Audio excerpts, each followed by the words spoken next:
नमस्कारम। कैसे हैं आप सभी? हम अपनी सीरीज को कंटिन्यू कर रहे हैं और 2012 का जीआईसी का ये पीवाईक्यूज कराने वाला हूं मैं। और इसमें मोस्ट प्रोबेबली बहुत ज़्यादा आपको इन्फॉर्मेशन भी मिलेगी एक्स्ट्रा। ठीक है, करते रहिएगा। आई रिपीट, पीवाईक्यूज करते रहना। करने ही पड़ेंगे आपको, क्योंकि पीवाईक्यूज ही बेस होता है भाई एग्ज़ाम को हमें देखने का। ठीक है, और प्लेलिस्ट है, प्लेलिस्ट मैंने बना दी है, ये जीआईसी और जीडीसी के जीएस वाला सेक्शन और सोशियोलॉजी वाला सेक्शन। तो प्लीज़ सारी की सारी जो प्लेलिस्ट बनी हुई है ना भाई, उसको कर डालो, बिल्कुल कर डालो। बहुत काम की है, मैं फिर से कह रहा हूँ, बहुत काम की प्लेलिस्ट हैं दोनों। ठीक है, और इतनी ईमानदारी से करता हूँ तो शेयर और सब्सक्राइब भी कर लिया करो यार इसको। ओके, चलो पहला क्वेश्चन क्या है कि निम्नलिखित में से कौन सी फसल उकटा बीमारी से प्रभावित है? उकटा बीमारी कौन सी है? Just second. उकटा बीमारी, आंसर क्या होगा इसका? अरहर होगा। अब मैंने ना 4 फसल ऊपर लिखाई हैं। 4 फसलों के थोड़े से रोग इंपॉर्टेंट हैं, ये पूछे जाते हैं। गन्ने का क्या है? ठीक है, गन्ने का होगा, और आपका गेहूं का, उसके बाद में आपका धान का और सरसों का। तो देखो गेहूं में ना 2 इंपॉर्टेंट हैं। एक तो करनाल बंट है, एक सेकंड मैं इसको छोटा कर लेता हूँ भाई। हाँ, एक तो करनाल बंट है, ये तो याद रखना है यार, करनाल बंट। ठीक है, ये वाला याद रखना, करनाल बंट। उसके बाद में हाँ, मोह ये वाला पूछा जाता है, करनाल बंट। उसके बाद में धान में होता है खैरा रोग। रोग तो बहुत होते हैं, लेकिन मोस्ट इम्पोर्टेंट जो प्रॉब्ली पूछे जाते हैं, खैरा खैरा रोग। ठीक है, खैरा रोग के बाद में एक भूरा धब्बा रोग, भूरा धब्बा रोग, ये याद रखना यार, खैरा। उसके बाद में सरसों में होता है आपका सफेद रोली वाला, सफेद गेरुई वाला, सफेद रोली या फिर सफेद, ठीक है, सफेद गेरुई, है ना। और गन्ने में है लाल लाल सड़न। गन्ने में कौन सा होता है? लाल सड़न। ठीक है, रेड डॉट इसको बोलते हैं हम, रेड डॉट। ये वाला याद रखना है भाई। ओके, चलो उसके बाद में रेड लाल सड़न वाला याद रखिएगा आप। ठीक है, चलो क्वेश्चन नंबर सेकंड, आर्थिक एवं जैविक उपजों का अनुपात कहलाता है। इकोनॉमिक और बायोलॉजिकल जो हार्वेस्टिंग होती है, उसका अनुपात क्या कहलाता है? भूमि तुल्यांकन अनुपात, बीज सूचकांक, या फिर फसल के सूचकांक, या फिर कटाई सूचकांक? क्या कहलाता है? हार्वेस्ट इंडेक्स कहलाता है, हार्वेस्ट इंडेक्स। ठीक है, बस इसको याद रखना, बहुत टिपिकली पूछ लेते हैं क्वेश्चन भाई उठा के। तो ठीक है, क्वेश्चन नंबर 3, आधारीय बीज पैदा किया जाता है। पता नहीं एग्रीकल्चर से 2012 में क्यों ही पूछा है आयोग ने। आधार बीज, आधारी बीज क्या होता है? फंडामेंटल, मेन बीज जो होता है, फंडामेंटल। ठीक है, फंडामेंटल सीड्स पैदा की किससे किया जाता है? ऑब्वियसली यार, नाभिकीय बीज, प्रमाणित बीज नहीं, किससे? प्रजनक बीज से, है ना, जो ब्रीडिंग करते हैं उसकी। आंसर क्या होगा उसका? प्रजनन। क्वेश्चन नंबर 4, भारतीय किसान कांग्रेस का पहला अधिवेशन कहाँ हुआ था? कानपुर में, इलाहाबाद में, लखनऊ में, या फिर गया में? तो आंसर देखो इसका क्या होगा? लखनऊ में हुआ था। अब इसके बारे में थोड़ा सा पढ़ते हैं और कि भारतीय किसान कांग्रेस है क्या। देखो इसमें तो क्वेश्चन में भारतीय किसान कांग्रेस दे दिया है, ठीक है, लेकिन इसका नाम कुछ और भी है। ठीक है, क्या है? भारत ऑल इंडिया किसान सभा, ऑल इंडिया किसान सभा। ठीक है, AIKS मेनली ना इस नाम से पूछता है, ऑल इंडिया किसान सभा। हिंदी में भी यही है, ऑल इंडिया किसान सभा। कब गठन हुआ इसका? 1936 में। बिल्कुल पूछता है, डेट मेंशन कर दी, इसीलिए मैं मेंशन कर रहा हूँ। इसके प्रेसिडेंट कौन है? ठीक है, और इसका सेक्रेटरी कौन है, सचिव कौन है? दोनों आपको याद रखने हैं भाई, स्वामी सहजानंद,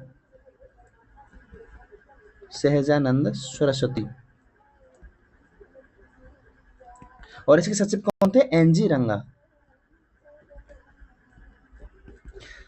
ओके, मैं फिर से रिपीट कर दे रहा हूँ। भारतीय किसान कांग्रेस का पहला अधिवेशन लखनऊ में हुआ था। इसको दूसरा नाम क्या है? ऑल इंडिया किसान सभा, इसी नाम से इसको जाना जाता है मेनली। इसकी स्थापना 1936 में हुई थी। ठीक है, यूपी में, यूपी की है। और प्रेसिडेंट कौन थे इसके? स्वामी सहजानंद सरस्वती। उसके सचिव कौन थे? एनजी रंगा। ये इन्फॉर्मेशन याद रखना भाई, पूछा जाता है ये क्वेश्चन। क्वेश्चन नंबर 5वां, निम्नलिखित में से किस आंदोलन में हिंदू मुस्लिम एकता का वास्तविक रूप प्रतिबंधित होता है? हिंदू मुस्लिम एकता का, बहुत अच्छा क्वेश्चन है। किसमें होता है?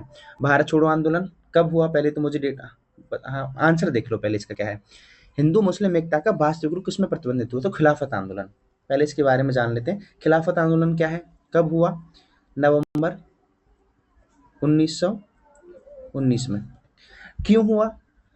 1914 से लेके 1918 तक फर्स्ट वर्ल्ड वॉर हुआ था। अंग्रेजों ने, पश्चिमी देशों ने मिलके जो टर्की का जो खलीफा था, टर्की का जो खलीफा था, ओटोमन साम्राज्य जब बोलते थे, तब पश्चिमी देशों ने इस ओटोमन साम्राज्य को हरा दिया। तो क्या हुआ? बांट लिया पूरे ओटोमन साम्राज्य को। तो एक छोटा सा हिस्सा बचा वहाँ, तुर्की, जिसको आज आज हम तुर्की कहते हैं। ठीक है, वहाँ पूरे मुस्लिम समाज का, मुस्लिम धर्म का खलीफा बैठता था, जिसको हम खलीफेट भी बोलते हैं, है ना। अब क्या हुआ? अंग्रेजों ने उसके साथ सही व्यवहार नहीं किया, क्योंकि उसकी जमीन बांट ली भाई। तो पूरे मुस्लिम जगत में, अब भारत में भी मुस्लिम थे, उन्होंने क्या करा? अंग्रेजों के खिलाफ एक आंदोलन छेड़ दिया कि भाई तुम हमारे खलीफा को, हमारे पैगंबर के खिलाफ तुम ऐसे बदतमीजी या वो चीजें कर रहे हो। ठीक है, अनुशासनहीनता। तो क्या हुआ? खिलाफत आंदोलन इन्होंने शुरू कर दिया। अब गांधी जी ने भी मौका देखा। गांधी जी क्या, गांधी जी परेशान थे कि, क्यों परेशान थे? कि भाई रॉलेट एक्ट लाए थे ये लोग, अंग्रेज रॉलेट एक्ट लाए थे 1919 में ही, 1919 में ही। इसको क्या बोलते हैं? नो अपील, नो दलील, ठीक है, नो वकील, नो, नो अपील, नो दलील, नो वकील। ठीक है ना। तो अब ये एक्ट क्या था? रॉलेट एक्ट क्या था कि अंग्रेज अगर किसी व्यक्ति को गिरफ्तार कर लेगा, तो व्यक्ति के पास में अपील करने का भी अधिकार नहीं है, दलील देने का भी अधिकार नहीं है, और वकील करने का भी अधिकार नहीं है ना। तो गांधी जी, अब यार पूरा ये कैसा फिर एक्ट लाए अंग्रेज? तो गांधी जी भी चाहते थे कि अब भाई आंदोलन करना होगा हमें। ओके, तो क्या हुआ? मुस्लिम जगत के जो सारे के सारे जो मुस्लिम जनसाधारण आदमी थे और नेता थे उनके, और गांधी जी ने मिलके एक आंदोलन चलाया। खिलाफत आंदोलन 1919 से शुरू हुआ। ठीक है, और 1920 में गांधी जी ने सही मौका देख के 1920 में असहयोग आंदोलन शुरू कर दिया,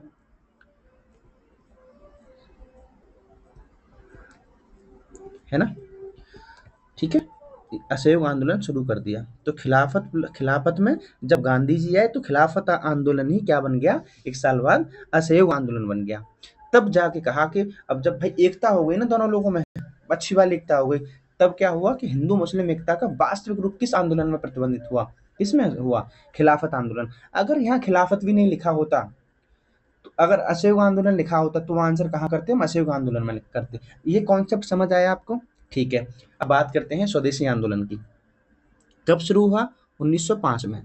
इसकी थोड़ी सी बैकग्राउंड देख लो, क्यों हो स्वदेशी आंदोलन क्यों हुआ? क्योंकि अंग्रेजों ने ना बंगाल को फूट डालो की नीति पर, वो चाहते थे कि यार इससे बंगाल को बांटना चाहिए। बंगाल बहुत बड़ा था, आज का बंगाल नहीं है। पहले बंगाल में असम था, ओके, उड़ीसा था, बिहार था। ठीक है, पूरा नॉर्थ ईस्ट क्या था? बंगाल था, इतना बड़ा बंगाल था। तो अंग्रेज, और सबसे पहले क्रांतिकारी कहाँ से शुरू हुए? बंगाल से हुए। ठीक है, तो अंग्रेज बिल्कुल ही नहीं चाहते थे, और सबसे ज्यादा पैसा वाला बंगाल स्टेट था उस समय का। तो अंग्रेज बिल्कुल ही नहीं चाहते थे कि इन लोगों में एकता बनी रहे। अंग्रेजों ने वो क्या करा कि भाई बांट दिया, भाषा के आधार पर, धर्म के आधार पर बांट दिया। तो फूट डल गई। तो कब शुरू हुआ? 1905 में शुरू हुआ। ठीक है, इसके, हाँ, अब नेताओं ने विरोध करा, सीधी सी बात है। तो गुरुदेव रविंद्रनाथ टैगोर ने, पहले तो क्या हुआ, 16 अक्टूबर 1905 को क्या हुआ? शोक दिवस मनाया गया पूरे भारत में। ठीक है, शोक दिवस मनाया गया। और गुरुदेव रविंद्रनाथ टैगोर ने यही गाया था, अमार सोनार बांग्ला। ठीक है। गुरुदेव रविंद्रनाथ टैगोर ने इसी आंदोलन में क्या, रक्षाबंधन, क्या था, रक्षाबंधन, एकता का प्रतीक मनाने का आह्वान किया। रक्षा बंधन, भाई सब लोग एक एक हो जाओ, एकता का प्रतीक है। ठीक है ना, इतना समझ आ रहा है आपको। उसके बाद में 1907 में क्या हुआ, अब ये उठापटक चल रही थी कि भाई तो कांग्रेस ने कुछ करा ही नहीं। भारतीय राष्ट्रीय कांग्रेस का गठन कब हुआ था, 1885 में हुआ था।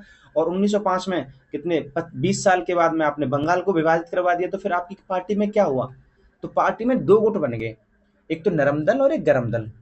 उसका परिणाम क्या हुआ, 1907 में सूरत के अधिवेशन में, सूरत अधिवेशन में क्या हुआ, दो दल बट गए। इसको क्या बोलते हैं, सूरत स्प्लिट बोलते हैं इसको, सूरत स्प्लिट। कब हुई, 1907 में। एक गरम दल बन गया, एक नरम दल बन गया। और गरम दल मैंने कल भी बताया था आपको, लाल बाल पाल जिसको हेड कर रहे थे, लाला लाजपत राय, बाल गंगाधर तिलक, ठीक है, और बिपिन चंद्र पाल। समझ आ रहा है ना आपको, स्वदेशी आंदोलन क्यों शुरू हुआ और स्वदेशी आंदोलन की और इतने सारे इफेक्ट क्या हैं। ठीक है, चलो उसके बाद में ये स्प्लिट कब खत्म होता है, दोनों गुट कब मिलते हैं, नरम दल और गरम दल, 1916 के लखनऊ अधिवेशन में, 1916 में लखनऊ में, याद रखना भाई ये। ओके, इसका फैक्ट आपको ये याद रखना है। भारत छोड़ो आंदोलन कब हुआ, 1942 में। ठीक है, गांधी जी ने यही नारा दिया था, करो या मरो, करो या मरो, करो या मरो। और कौन सा ऑपरेशन शुरू हुआ था, ऑपरेशन जीरो हार। अंग्रेजों ने 9 अगस्त को सारे नेता उठा लिए थे, ऑपरेशन जीरो हार, यही ना हुआ था। ठीक है, और क्या बचा है, भारत छोड़ो आंदोलन, स्वदेशी सविनय अवज्ञा आंदोलन कब शुरू हुआ, 1930 में। ठीक है, इसको हम क्या बोलते हैं, डांडी मार्च, डांडी मार्च। ठीक है, इतना समझ आया, ये इन्फॉर्मेशन भाई करना है इसको, सीरियसली कह रहा हूं, और जो जेन्युइन लोग हैं ना वो कर रहे हैं। क्वेश्चन नंबर 6, निम्नलिखित राज्यों में से किस राज्य ने सर्वप्रथम पंचायती राज आरंभ किया, सबसे पहले किसने करा, राजस्थान ने, आंध्र प्रदेश ने, गुजरात ने, बिहार ने। तो सबसे पहले कब किया, जस्ट सेकंड, राजस्थान ने। कब हुआ, 2 अक्टूबर 1959 को। कहाँ हुआ, राजस्थान कौन से जिले में हुआ, नागौर जिले, नागौर डिस्ट्रिक्ट में। ठीक है, उसके बाद तो आप जानते ही हैं फिर क्या हुआ, 5 कमेटियां बैठी। उसके बाद आपका 73, 74 कॉन्स्टिट्यूशन अमेंडमेंट एक्ट आए, एक ग्राम पंचायत के लिए और शहर के लिए, शहरी निकाय के लिए। आप जानते हैं 9वीं अनुसूची जोड़ी, 11वीं अनुसूची जोड़ी गई, 9वां भाग जोड़ा गया ग्राम पंचायत के लिए, और इसके लिए 12वीं अनुसूची जोड़ी गई और 9A का एक अलग से पार्ट जोड़ा गया। शहरों के लिए कितना था, 18 विषय थे, गाँव के लिए कितना था, 28 विषय थे, है ना। 3 स्तरीय पंचायतें होती हैं, ग्राम के लेवल पर डायरेक्ट प्रतिनिधि चुना जाता है, और प्रधान की उम्र कितनी होती है, 21 साल की होती है। ठीक है, इतना सब आपको पता होना चाहिए। क्वेश्चन नंबर 7, भारत में न्यायिक सक्रियता संबंधित है, भाई कॉन्सेप्ट समझ लो, इसको इंग्लिश में क्या बोलते हैं, जुडिशियल एक्टिविज्म, जुडिशियल। ये ना टर्मिनोलॉजी आपको इंग्लिश में भी पता होनी चाहिए भाई, प्रोफेसर अब लेक्चरार बनने वाले हैं तो दोनों चीजें पता होनी ही चाहिए मोस्टली। जुडिशियल एक्टिविज्म, ठीक है। चलो, ये क्या है, न्यायिक समीक्षा क्या है, और हाँ जनहित याचिका क्या है, PLI, public litigation, public interest litigation, PLI, public interest litigation. ठीक है, न्यायिक समीक्षा क्या है, जुडिशियल रिव्यू, मैं सबके अर्थ बताऊंगा, जुडिशियल रिव्यू। इससे ना पॉलिटी के कॉन्सेप्ट भी क्लियर हो जाएंगे आपके। देखो, अब बात करते हैं, पहले क्वेश्चन पढ़ते हैं, भारत में न्यायिक सक्रियता किससे संबंधित है, आंसर देख लो, किससे संबंधित है, डी से संबंधित है।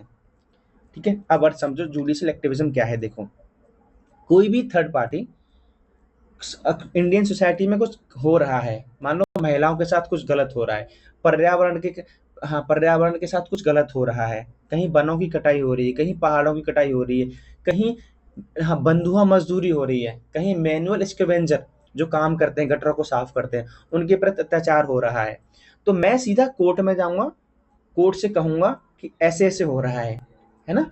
तो कोर्ट क्या करेगा, खुद उसको संज्ञान में लेगा कि भाई अब हम अपनी तरफ से जाँच करेंगे कि क्या चल रहा है सोसाइटी में, ठीक है? तब कोर्ट स्वयं ही किसी बात पर सुनवाई करता है, किसी की बात के सुनने के बाद में उस चीज़ को क्या कहते हैं, न्यायिक सक्रियता, जुडिशियल एक्टिविज़्म। बात समझ आ गई आपकी? ठीक है? और ये किसके तहत होता है? ये जनहित याचिका के, मतलब जनहित का मतलब समझ रहे हैं आप? जनहित क्या है? जनता के फेवर में जो चीज़ है, जनता के लिए, भले के लिए, सार्वजनिक चीज़ के लिए। ओके? इसको क्या कहते हैं? PLI, public interest litigation. Judicial review क्या है? जुडिशियल रिव्यू क्या है? जुडिशियल रिव्यू ऐसे, मान लो कोई कोर्ट ने फैसला दे दिया, जजमेंट दे दिया, मैं खुश नहीं हूँ मैं उस जजमेंट से खुश नहीं हूँ, ठीक है? मैं दोबारा से जाऊँगा उस कोर्ट में, मैं फिर से केस पिटीशन करूँगा, ठीक है? तब अगर कोर्ट को लगेगा कि हाँ, हम इस जजमेंट को दोबारा देख सकते हैं, तो कोर्ट क्या करेगा, एक आर्टिकल होता है, स्पेशल आर्टिकल, उस आर्टिकल के अंडर क्या करे, अपने ही जजमेंट को दोबारा से रिव्यू करेगा कि भाई हम, और बड़ी बेंच भेजेगी। पहले मान लो 3 लोगों की बेंच ने वो फैसला सुनाया था, अब 5 लोगों की बेंच उस फैसले को रिव्यू करेगी और लास्ट फैसला देगी। अब समझ आया कि जुडिशियल रिव्यू क्या होता है? बात समझ आ रही है आपको? ठीक है? ओके। जनहित याचिका, अब ये पूछता है क्वेश्चन में कि कहाँ से आई? यूएसए से आई। कहाँ से आई? यूएसए से आई। और कौन से जज थे उस समय? तो ये भी ध्यान रख लो, पीएन भगवती, पीएन भगवती, और दूसरे थे कृष्णस्वामी अय्यर। ठीक है? इतनी इन्फॉर्मेशन प्लीज याद रखिएगा, बहुत काम की इन्फॉर्मेशन है। ओके, चलो नेक्स्ट क्वेश्चन क्या है, संविधान में मौलिक कर्तव्यों को शामिल किया गया है कौन सी कमेटी के और कौन से एक्ट के अंतर्गत लाया गया? स्वर्ण सिंह संथानम कमेटी, सहा समिति, या फिर प्रशासनिक सुधार आयोग की सिफारिश पर? तो आंसर क्या होगा इसका? स्वर्ण सिंह कमेटी। ठीक है, कुछ और जान लेते हैं इसके अंदर। कब आया? 42 में संविधान संशोधन, कॉन्स्टिट्यूशन अमेंडमेंट 1976 के अंतर्गत। कितने मौलिक कर्तव्य हैं? 10 मौलिक कर्तव्य थे। बात ऐसी है ना, अब कितने मौलिक कर्तव्य हैं? अब कितने हैं? 11 हैं। 11 में कब जोड़ा गया आप मुझे बताओ? 86 कॉन्स्टिट्यूशन अमेंडमेंट एक्ट 2002 के अंतर्गत। ये क्या है? शिक्षा का अधिकार है। अब कितने हो गए? अब 11 हो गए हैं मूल अधिकार, सॉरी मौलिक कर्तव्य, फंडामेंटल ड्यूटीज। इतना बार याद रखेंगे, ठीक है? ओके। और आर्टिकल कौन सा जोड़ा गया है शिक्षा के लिए? 21A। ठीक है, चलो संथानम कमेटी के बारे में जानते रहिएगा, पूछी जाती है। कब आई? 1963 में आई। किसके लिए आई? भ्रष्टाचार के लिए आई। किसके लिए आई? भ्रष्टाचार के लिए। और किस में भ्रष्टाचार? सरकारी संस्थाओं के लिए। सरकारी संस्थाओं में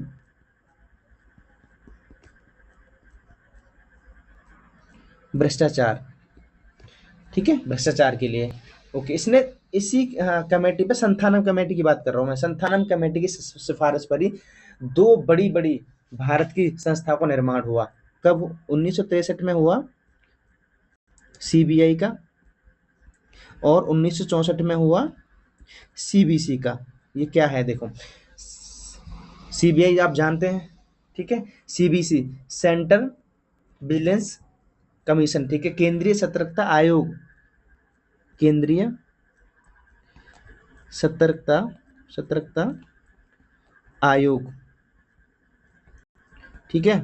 सीबीआई केंद्रीय अन्वेषण ब्यूरो, अन्वेषण ब्यूरो लिख लेना। आपको अब क्या करना है? आपको सीबीआई का चीफ देखना है और सीबीसी का चीफ देखना है, ठीक है? इतना भर करेंगे आप लोग। चलो क्वेश्चन नंबर 9, निम्नलिखित में से कौन सा सहभागी लोकतंत्र की सही विशेषता नहीं है? परिवर्तन लोकतंत्र की प्रक्रिया है। वो कह रहा है, क्या कह रहा है देखो, लोकतंत्र की विशेषता नहीं है, ठीक है? परिवर्तन की लोकतंत्र प्रक्रिया, शक्तियों का विकेंद्रीकरण, शक्तियों का केंद्रीकरण, उत्तरदायित्व की एवं जवाबदेहिता। ठीक है, तो परिवर्तन लोकतंत्र की प्रक्रिया है, सही बात है बिल्कुल। शक्तियों का विकेंद्रीकरण, डिसेंट्रलाइजेशन ऑफ पावर, बिल्कुल सही बात है यार। विकेंद्रीकरण ही तो करना, एक आदमी के पास शक्ति दे देंगे तो फिर कैसे काम चलेगा। उत्तरदायित्व, रिस्पॉन्सिबिलिटी और जवाबदेहिता, ठीक है, ये भी सही बात है। शक्तियों का केंद्रीकरण, सेंट्रलाइजेशन ऑफ पावर नहीं हो सकता, तो आंसर क्या होगा इसका, सी होगा। ओके, क्वेश्चन नंबर 10वां, मैच करो, बताओ कौन सा है। लोनार झील कहाँ जाएगी आपकी, महाराष्ट्र में, जस्ट सेकंड, महाराष्ट्र में, ठीक है। सी का हो गया आपका पहला। ओके, ए का होगा आपका दूसरा, साला झील कहाँ जाएगी आपकी, अरुणाचल में। तलवारा झील कहाँ जाएगी आपकी, राजस्थान में, याद रखना है इसको। और हैफलंग झील कहाँ जाएगी आपकी, असम में। अब पता है ये क्या होगा, अगर आपने चार ये झील आपको याद रख करनी, नेक्स्ट एग्जाम में इसमें से दो ऑप्शन फंस जाएंगे चार में से, तो अपने क्वेश्चन को ऑड वन आउट वन कर लोगे। दो ये इन्फॉर्मेशन ये इसलिए काम की होती है पीवाईक्यूज की, ठीक है। चलो उसके बाद क्वेश्चन नंबर 11, फरक्का बाद गंगा नदी की प्रमुख धारा का नाम जाना जाता है। फरक्का के बाद गंगा जब फरक्का को क्रॉस करती है तो सीधी सी बात है ना, वो कहाँ जाती है, बांग्लादेश में प्रवेश कर जाती है। उस बांग्लादेश में गंगा को किस नाम से जाना जाता है, सीधी सी बात ये है, तो पद्मा के नाम से जाना जाता है, ठीक है भाई। क्वेश्चन नंबर 12 है, जस्ट सेकंड। नेक्स्ट क्या है कि भारत से कन्याकुमारी की अवस्थिति क्या है, देखो क्या है। आंसर कह रहा है भूमध्य रेखा के दक्षिण में, कर्क रेखा के उत्तर में, मकर रेखा के दक्षिण में, भूमध्य रेखा के उत्तर में। ये पता है क्वेश्चन कैसे हल होगा, जब हमें पता होना चाहिए कि हमारे भारत की ज्योग्राफिकल लोकेशन कौन से लैटिट्यूड पर लाई करती है। तो हम सब जानते हैं भारत का सबसे दक्षिणी बिंदु क्या है, कन्याकुमारी है, और कौन से लैटिट्यूड पे होता है, 8 डिग्री और 4, ठीक है, ठीक है, इतने पर क्या होता है हमारा लैटिट्यूड लाई करता है भारत का। ओके, और भूमध्य रेखा की कौन सी डिग्री पर काम करती है, 0 डिग्री पर। तो भूमध्य रेखा से उत्तर की ओर होगा, सीधी सी बात है, दक्षिण की ओर तो होगा नहीं यार, है ना। भूमध्य रेखा की कौन सी लोकेशन है, 0 डिग्री, और हमारे भारत की कौन सी लोकेशन है, 8 डिग्री से 4 अंश से शुरू होती है, ठीक है। तो क्या होगा आंसर इसका, भूमध्य रेखा के दक्षिण में नहीं, कर्क रेखा के उत्तर में नहीं। कर्क रेखा कौन सा है, कर्क रेखा का कौन सा लेटीट्यूड है, 23.5 अंश है। तो मकर रेखा के दक्षिण में नहीं, मकर रेखा तो बिल्कुल ही, भूमध्य रेखा के उत्तर में। आंसर क्या होगा इसका, भूमध्य रेखा के उत्तर में। पहली बात तो आपको ये याद रखनी है। दूसरा क्या रखना है आपको कि 23.5 डिग्री भारत के 8 राज्यों से होकर गुजरती है। कौन कौन से होती है गुजरती है, गुजरात हो गया, राजस्थान हो गया, एमपी हो गया, ठीक है, छत्तीसगढ़ हो गया, झारखंड हो गया, पश्चिम बंगाल हो गया, त्रिपुरा हो गया और मिजोरम हो गया। 8 राज्य आप याद रखेंगे। इसके साथ में आपको एक चीज और याद रखनी है कि भारत की मानक समय रेखा क्या है, क्या है, 22.5 साढ़े 82 82 डिग्री कहाँ से गुजरती है, 5 स्टेट से होकर गुजरती है, इलाहाबाद नैनी से। आपको ये भी याद रखना है, और 5 राज्य आपको याद रखने पड़ेंगे। ओके, इतना भर आप प्लीज याद रखिएगा। क्वेश्चन नंबर 13, निम्नलिखित नहरों में कौन सी अटलांटिक और प्रशांत महासागर को जोड़ती है। अटलांटिक और प्रशांत महासागर कौन सी जोड़ती है, तो कौन सी जोड़ती है, पनामा स्टेट जोड़ता है, ठीक है। उसके बाद में सुएज नहर किसको जोड़ती है, सुएज नहर ये किस किस को जोड़ती है, एक तो रेड सी को, भूमध्य सागर से, भूमध्य सागर से, भूमध्य सागर प्लस किसको, रेड सी, लाल सागर को, रेड सी को। कील, ये जो कैनाल है, ये कैनाल है, छोटा सा सकरा रास्ता है, कैनाल है, ये किसको जोड़ता है भाई, उत्तरी सागर को, उत्तरी नॉर्थ सी को, उत्तरी सागर को किससे, बाल्टिक से, बाल्टिक सी से, ठीक है। तो की ये भी याद रखना है, सुएज भी याद रखनी है, और पनामा भी याद रखनी है, ठीक है। चलो क्वेश्चन नंबर 14, ये वर्ल्ड ज्योग्राफी से है, तो ये तो आता ही है भाई। एक ऐसा क्वेश्चन रखते हैं कि पता नहीं। इसका आंसर क्या है, कैटूल प्रपात कहाँ है, ये ब्राजील में नहीं है, ठीक है, ये कहाँ है, गुयाना में है। जोहान्सबर्ग प्रपात ये क्या है, ये सही है। चैम्बरलिन प्रपात क्या है, याद रखना, न्यूजीलैंड में है। और गुप्ता प्रपात कहाँ है, पेरू में है, ठीक है। ए सही नहीं है, मतलब ए होगा इसका आंसर, ब्राजील में नहीं है वो। क्वेश्चन नंबर 15, नाबार्ड के संदर्भ में इस पर विचार कीजिए। नाबार्ड की स्थापना कब हुई, 1982 में हुई। यह आरबीआई की सहायक नहीं है। प्रोजेक्ट के लिए धन विश्व बैंक तथा आईडीए से भी आता है, ठीक है। तो इसका आंसर क्या होगा, आरबीआई की सहायक नहीं है, गलत कह रहा है, आरबीआई की सहायक है। और नाबार्ड क्या क्या काम करता है, ठीक है, उसके बारे में भी थोड़ा हाँ देखना है। आंसर क्या होगा इसका, 1 और 3। विश्व बैंक और आईडीए से भी इसका पैसा आता है। ठीक है, मैं बात बता रहा हूँ नाबार्ड की स्थापना कौन सी कमेटी के द्वारा हुई, तो कौन सी कमेटी है, कौन सी कमेटी के रिकमेंडेशन के आधार पर हुई थी, तो शिव रमन कमेटी के अकॉर्डिंग हुई थी। ठीक है, 1982 में।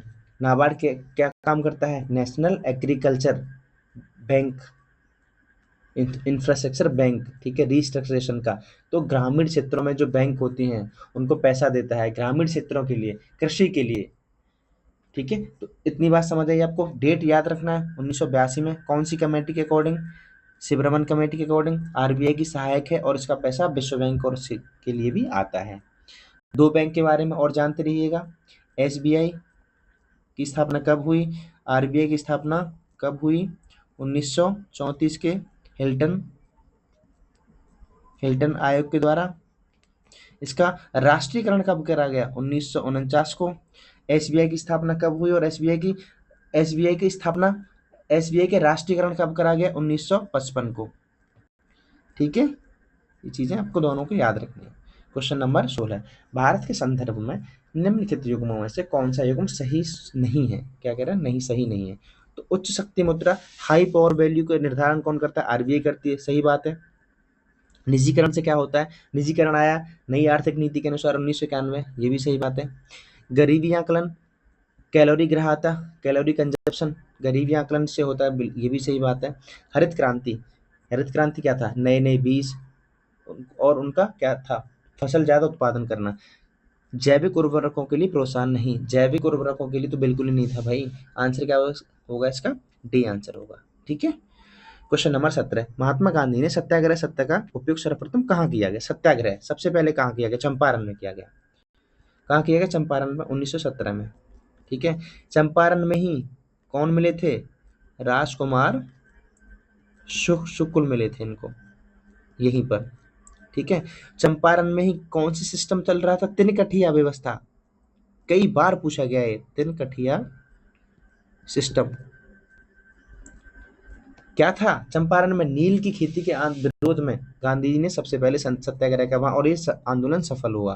तिनकटिया क्या था कि 1 बीघे जमीन है, उस पर 3/20 पर क्या होगा, नील की खेती करेगा किसान, नील की खेती। और बाकी पर भैया अनाज उगा लो, तो बचा क्या, एक हिस्से में से अब आपने 75% तो आपने ले लिया, 25% में क्या करेगा किसान। ठीक है, तो तिनकठिया सिस्टम पूछा जाता है किस आंदोलन से संबंधित है, चंपारण आंदोलन से संबंधित है। और पूछता है तिनकठिया में कितना, ये भी क्वेश्चन पूछता है। जैसे इस बार ही प्रोफेसर वाले एग्जाम में पूछा है कि भाई जमींदारी सिस्टम वाला। ठीक है, यहाँ राजकुमार शुक्ल मिले, तिनकठिया सिस्टम, 3 बटे और आंदोलन सफल हुआ। बारदोली में कौन मिले थे बारदोली में, बताओ, सरदार वल्लभ भाई पटेल। चलो, क्वेश्चन नंबर 18, वायुवन कौन से प्रिंसिपल पर काम करता है, आर्किमिडीज, पास्कल, स्टोक के नियम है, बर्नौली, कौन से पर, बर्नौली पे। क्वेश्चन नंबर 19, निम्नलिखित में से कौन पीतल का आवश्यक है, पीतल क्या है, ब्रास। ब्रास किस किस से मिलकर बना होता है, जस्ता तांबा, लोहा जस्ता, तांबा लोहा, फिर तांबा निकल, बताओ क्या आंसर आएगा इसका, जस्ता तांबा। जस्ता क्या है, यहाँ जिंक है, ये जिंक। तो आंसर क्या होगा इसका, तांबा, जिंक और जस्ता से मिलकर क्या बनता है, पीतल बनता है। ठीक है, ओके। चलो, क्वेश्चन नंबर 20, पदार्थ का लघुत्तम कण जिसमें मुक्त अस्तित्व की क्षमता होती है, सबसे ज्यादा शॉर्टेस्ट की बात कर रहा है, सबसे ज्यादा शॉर्टेस्ट कण की बात कर रहा है, कौन होगा, इलेक्ट्रॉन, परमाणु, न्यूट्रॉन या फिर अणु, कौन होगा, अणु होगा, मॉलिक्यूल होगा, याद रखना है इसको। ठीक है, उसके बाद में क्वेश्चन नंबर 21, राष्ट्रीय विज्ञान दिवस कब मनाया जाता है, 28 जनवरी, 28 फरवरी, 28 अप्रैल या फिर 28 मार्च को, तो कब मनाया जाता है, 28 फरवरी। ठीक है, क्वेश्चन नंबर 22, और एक और बात याद रखना कि शांति स्वरूप भटनागर पुरस्कार किस फील्ड में दिया जाता है, किस फील्ड में याद दिया जाता है, ये कमेंट करके मुझे बताना आप। ठीक है, पता है मैं क्यों छोड़ता हूँ ये क्वेश्चन, मैं इसलिए छोड़ता हूँ कि यार तुम खुद सर्च करोगे ना, वो चीजें भूलती नहीं है। ठीक है, भुलाए थी नहीं भूलती है, वो याद रहती है हमेशा, क्योंकि आपने खुद सर्च करी होती है वो। क्वेश्चन नंबर 22, निम्नलिखित में से कौन सा अम्ल टमाटर में उपस्थित होता है? लैक्टिक है, सिट्रिक है, ऑक्जेलिक है या फिर टार्ट्रिक है, बताओ। तो किस में पाया जाता है? ऑक्जेलिक में पाया जाता है। ठीक है, कुछ और है मान लो, देखो सिट्रिक में क्या क्या पाया जाता है आपका, एक सेकंड मैं, हाँ सिट्रिक में आपका पाया जाएगा नींबू, नींबू, उसके बाद टमाटर। टार्ट्रिक में ये बहुत खट्टा होता है, इमली, है ना, इमली, उसके बाद अंगूर। मैच मत कर देना कहीं नींबू सिट्रिक और यहाँ कंफ्यूजन वाला होता है टार्ट्रिक वाला, क्योंकि नींबू खट्टा है, इमली भी खट्टी है, अंगूर भी खट्टे, टमाटर भी खट्टा है। ठीक है, तो सिट्रिक याद रखना नींबू, टार्ट्रिक में पाया जाता है इमली और अंगूर। ठीक है, सेब में कौन सा पाया जाता है? सेब में मैलिक, मैलिक किस में पाया जाता है? सेब में पाया जाता है।